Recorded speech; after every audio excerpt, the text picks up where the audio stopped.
thunderstorm warning has been issued until 3:45 a.m. Eastern Daylight Time for the following county: Vigo, Indiana. At 2 a.m. the report from the Paris airport was not available. The severe thunderstorm warning for southeastern Clark County will expire at 2:15 a.m. The storm which prompted the warnings has moved out of the area. Therefore, the warning will be allowed to expire. However, large hail and strong gusty winds are still possible with this thunderstorm. A severe thunderstorm warning remains in effect until 3:45 a.m. Eastern Daylight Time for southwestern Vigo and northern Sullivan counties.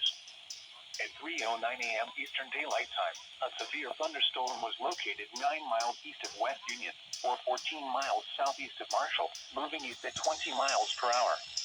Expected hazards include 60 miles per hour wind gusts and half-dollar-size hail. This is a radar-indicated threat. The following impacts are expected. Hail damage to vehicles is expected. Expect wind damage to roofs, siding, and trees.